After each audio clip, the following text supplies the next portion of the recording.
Breakfast. Can you pick me up from school today? I said the next morning, smearing some cream cheese on my bagel. Mom was making August's lunch, American cheese on whole wheat bread, soft enough for Augie to eat, while August sat eating oatmeal at the table. Dad was getting ready to go to work. Now that I was in high school, the new school routine was going to be that Dad and I would take the subway together in the morning, which meant his having to leave 15 minutes earlier than usual. Then I'd get off at my stop and he'd keep going, and Mom was going to pick me up after school in the car. I was going to call Miranda's mother to see if she could drive you home again, Mom answered. No, Mom, I said quickly. You pick me up or I'll just take the subway. You know I don't want you to take the subway by yourself yet, she answered. Mom, I'm 15. Everybody my age takes the subway by themselves. She can take the subway home, said Dad from the other room, adjusting his tie as he stepped into the kitchen. Why can't Miranda's mother just pick her up again? Mom argued with him. She's old enough to take the subway by herself, Dad insisted. Mom looked at both of us. Is something going on? She didn't address her question to either one of us in particular. You would know if you had to come back to check on me, I said spitefully, like you said you would. Oh, God, Via, said Mom, remembering now how she had completely ditched me last night. She put down the knife she was using to cut Augie's grapes in half, still a choking hazard for him because of the size of his palate. I'm so sorry. I fell asleep in Augie's room. By the time I woke up, I know, I nodded indifferently. Mom came over, put her hands on my cheeks, and lifted my face to look at her. I'm really, really sorry, she whispered. I could tell she was. It's okay, I said. Via, Mom, it's fine.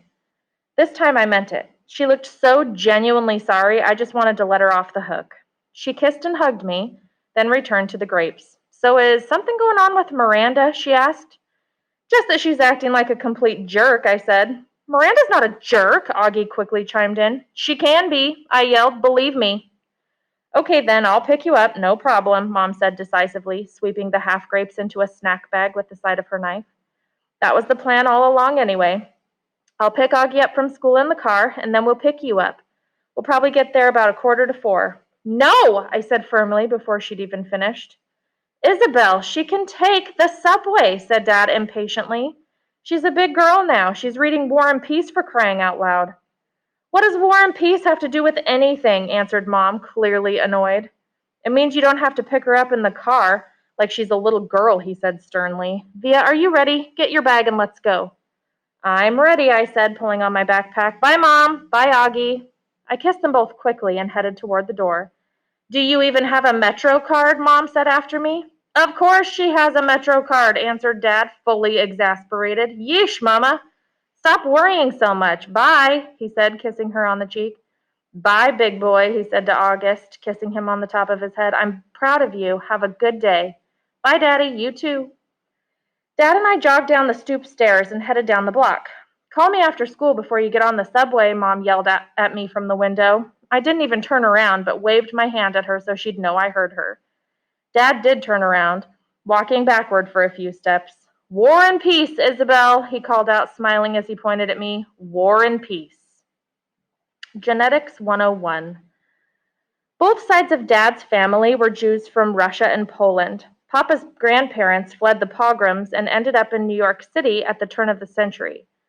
Tata's parents fled the Nazis and ended up in Argentina in the 40s.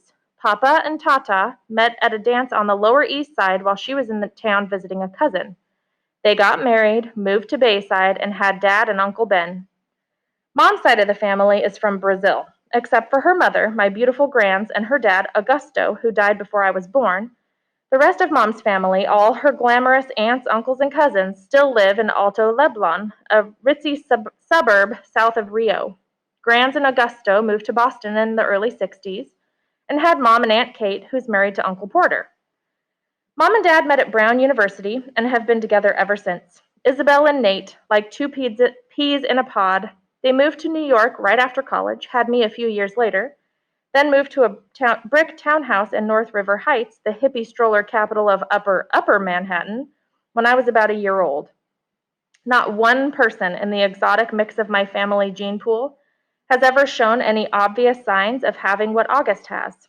I've pored over grainy sepia pictures of long-dead relatives in babushkas, black and white snapshots of distant cousins in crisp white linen suits, soldiers in uniform, ladies with beehive hairdos, Polaroids of bell-bottomed teenagers and long-haired hippies, and not once have I been able to detect even the slightest trace of August's face in their faces. Not a one. But after August was born, my parents underwent genetic counseling. They were told that August had what seemed to be a previously unknown type of mandibulofacial dysostosis caused by an autosomal recessive mutation in the TCOF1 gene, which is located on chromosome 5, complicated by a hemifacial microsomia characteristic of OAV spectrum. Sometimes these mutations occur during pregnancy. Sometimes they're inherited from one parent carrying the dominant gene. Sometimes they're caused by the interaction of many genes, possibly in combination with environmental factors. This is called multifactorial inheritance. In August's case, the doctors were able to identify one of the single nucleotide deletion mutations that made war on his face. The weird thing is, though you'd never know it from looking at them, both my parents carry that mutant gene, and I carry it too. The Punnett Square. If I have children, there's a 1 in 2 chance that I will pass on the defective gene to them. That doesn't mean they'll look like August, but they'll carry the gene that got double dosed in August and help make him the way he is. If I marry someone who has the same defective gene, there's a 1 in 2 chance that our kids will carry the gene and look totally normal, a 1 in 4 chance that our kids will not carry the gene at all, and a 1 in 4 chance that our kids will look like August. If August has children with someone who doesn't have a trace of the gene, there's a 100% probability that their kids will inherit the gene, but a 0% chance that their kids will have a double dose of it like August, which means they'll carry the gene no matter what, but they could look totally normal. If he marries someone who has the gene, their kids will have the same odds as my kids. This only explains the part of August that's explainable. There's that other part of his genetic makeup that's not inherited, but just incredibly bad luck.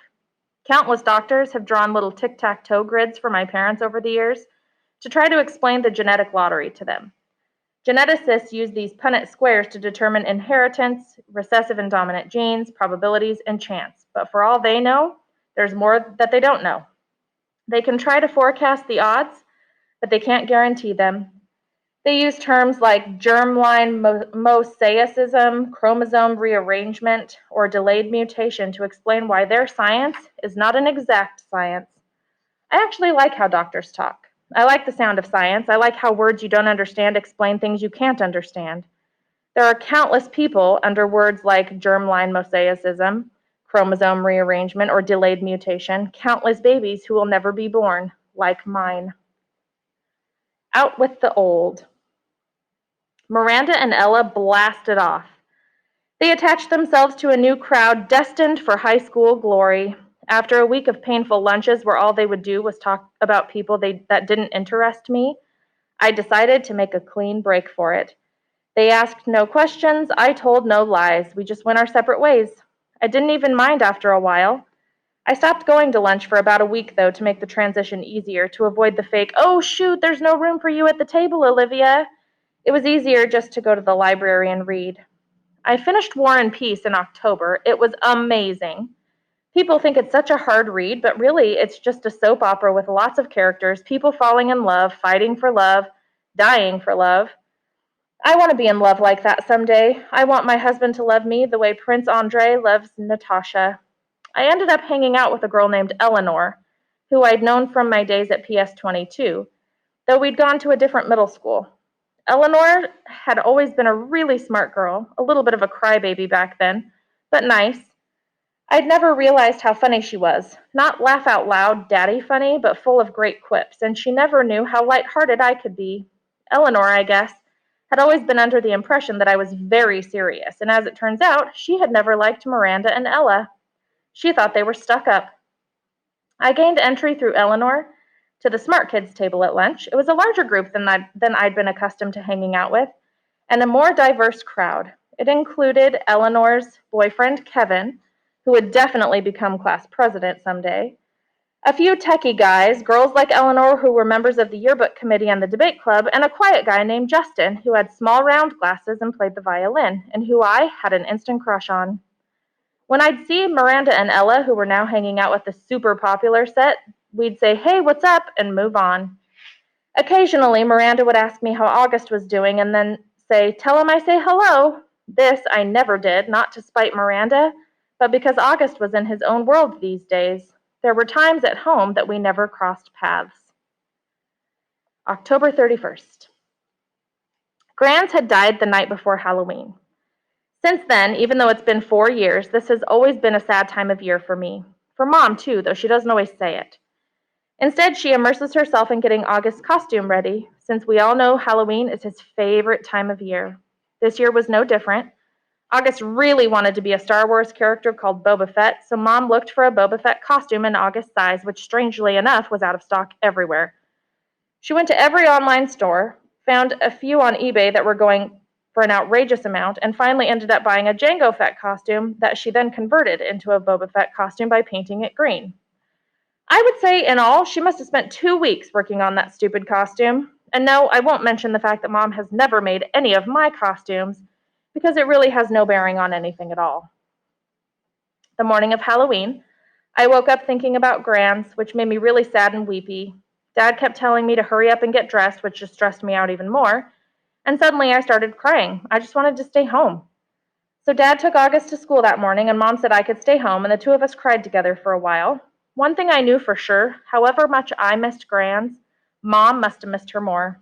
All those times August was clinging to life after his surgery, all those rush trips to the ER, Grans had always been there for Mom. It felt good to cry with Mom, for both of us. At some point, Mom had the idea of our watching The Ghost and Mrs. Muir together, which was one of our all-time favorite black and white movies. I agreed that that was a great idea. I think I probably would have used this weeping session as an opportunity to tell Mom everything that was going on at school with Miranda and Ella, but just as we were sitting down in front of the DVD player, the phone rang. It was the nurse from August's school calling to tell Mom that August had a stomachache and should be picked up. So much for the old movies and the mother-daughter bonding. Mom picked August up, and the moment he came home, he went straight to the bathroom and threw up. Then he went to bed and pulled the covers over his head. Mom took his temperature, brought him some hot tea, and assumed the August's mom role again. Via's mom, who had come out for a little while, was put away.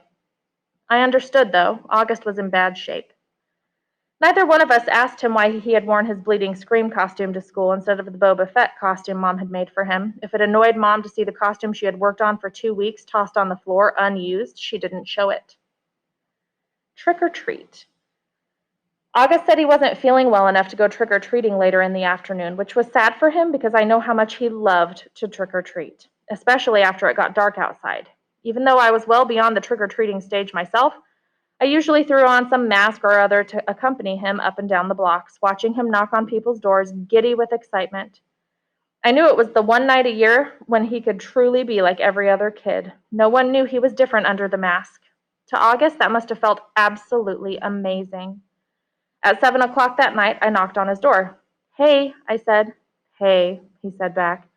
He wasn't using his PlayStation or reading a comic book. He was just lying in his bed looking at the ceiling. Daisy, as always, was next to him on the bed, her head draped over his legs. The bleeding Scream costume was crumpled up on the floor next to the Boba Fett costume. "How's your stomach?" I said, sitting next to him on the bed. "I'm still nauseous." "You're sure you're not up for the Halloween parade?" "Positive." This surprised me. Usually August was such a trooper about his medical issues, whether it was skateboarding a few days after a surgery or sipping food through a straw when his mouth was practically bolted shut. This was a kid who's gotten more shots, taken more medicines, put up with more procedures by the age of 10 than most people would have to put up with in 10 lifetimes. And he was sidelined from a little nausea? "You want to tell me what's up?" I said, sounding a bit like Mom. "No." "Is it school?" "Yes." "Teachers? Schoolwork? Friends?" He didn't answer. "Did someone say something?" I asked. "People always say something," he answered bitterly. I could tell he was close to crying. "Tell me what happened," I said. And he told me what happened. He had overheard some very mean things some boys were saying about him. He didn't care about what the other boys had said. He expected that. but he was hurt that one of the boys was his best friend, Jack Will. I remembered his mentioning Jack a couple times over the past few months. I remembered Mom and Dad saying he seemed like a really nice kid, saying they were glad August had already made a friend like that. Sometimes kids are stupid, I said softly, holding his hand. I'm sure he didn't mean it. Then why would he say it? He's been pretending to be my friend all along. Tushman probably bribed him with good grades or something. I bet you he was like, hey, Jack, if you make friends with the freak, you don't have to take any tests this year. You know that's not true, and don't call yourself a freak. Whatever, I wish I'd never gone to school in the first place. But I thought you were liking it. I hate it. He was angry all of a sudden, punching his pillow. I hate it, I hate it, I hate it. He was shrieking at the top of his lungs. I didn't say anything. I didn't know what to say. He was hurt. He was mad. I let him have a few more minutes of his fury. Daisy started licking the tears off of his face. Come on, Augie, I said, patting his back gently. Why don't you put on your Jango Fett costume and... It's a Boba Fett costume! Why does everyone mix that up? Boba Fett costume, I said, trying to stay calm. I put my arm around his shoulders. Let's just go to the parade, okay? If I go to the parade, Mom will think I'm feeling better and make me go to school tomorrow. Mom would never make you go to school, I answered. Come on, Augie, let's just go. It'll be fun, I promise, and I'll let you have all my candy. He didn't argue. He got out of bed and slowly started pulling on his Boba Fett costume. I helped him adjust the straps and tighten the belt, and by the time he put his helmet on, I could tell he was feeling better. Time to think. August played up the stomachache the next day so he wouldn't have to go to school.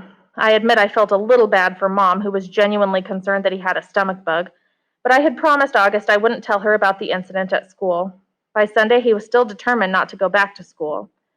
What are you planning on telling Mom and Dad? I asked him when he told me this. They said I could quit whenever I wanted to. He said this while he was still focused on a comic book he was reading. But you've never been the kind of kid who quits things, I said truthfully. That's not like you. I'm quitting. You're going to have to tell Mom and Dad why, I pointed out, pulling the comic book out of his hand so he'd have to look up at me while we were talking. Then Mom will call the school and everyone will know about it. Will Jack get in trouble? I would think so. Good. I have to admit, August was surprising me more and more.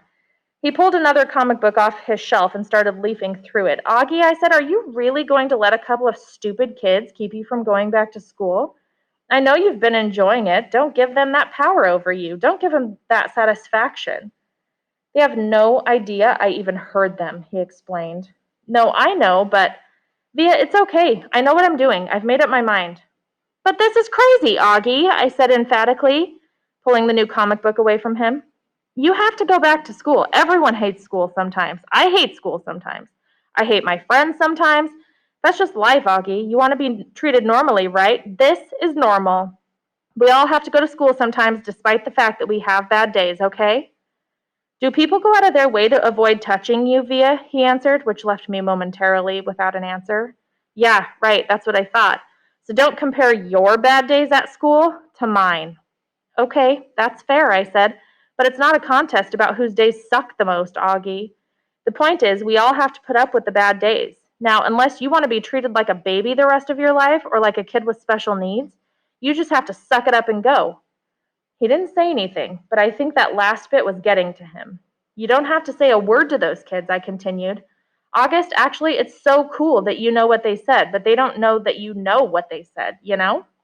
What the heck? You know what I mean. You don't have to talk to them ever again if you don't want, and they'll never know why. See? Or you can pretend to be friends with them, but deep down inside, you know you're not. Is that how you are with Miranda? He asked. No, I answered quickly, defensively. I never faked my feelings with Miranda. So why are you saying I should? I'm not. I'm just saying you shouldn't let those little jerks get to you, that's all. Like Miranda got to you. Why do you keep bringing up Miranda? I yelled impatiently. I'm talking to you about your friends. Please keep mine out of it. You're not even friends with her anymore. What does that have to do with what we're talking about? The way August was looking at me reminded me of a doll's face. He was just staring at me blankly with his half-closed doll eyes. She called the other day, he said finally. What? I was stunned. And you didn't tell me? She wasn't calling you, he answered, pulling both comic books out of my hands. She was calling me, just to say hi. to see how I was doing. She didn't even know I was going to a real school now. I can't believe you hadn't even told her. She said the two of you don't hang out as much anymore. But she wanted me to know she'd always loved me like a big sister. Double stunned. Stung. Flabbergasted. No words formed in my mouth. Why didn't you tell me? I said finally. I don't know, he shrugged, opening the first comic book again. Well, I'm telling Mom and Dad about Jack Will if you stop going to school, I answered. Tushman will probably call you into school and make Jack and the other kids apologize to you in front of everyone, and everyone will treat you like a kid who should be going to school for kids with special needs. Is that what you want? Because that's what's going to happen. Otherwise, just go back to school and act like nothing happened. Or if you want to confront Jack about it, fine. But either way, if you... Fine, fine, fine, he interrupted. What? Fine, I'll go, he yelled, not loudly. Just stop talking about it already. Can I please read my book now? Fine, I answered, turning to leave his room. I thought of something. Did Miranda say anything else about me? He looked up from the comic book and looked right into my eyes. She said to tell you she misses you, quote, unquote. I nodded. Thanks, I said casually, too embarrassed to let him see how happy that made me feel.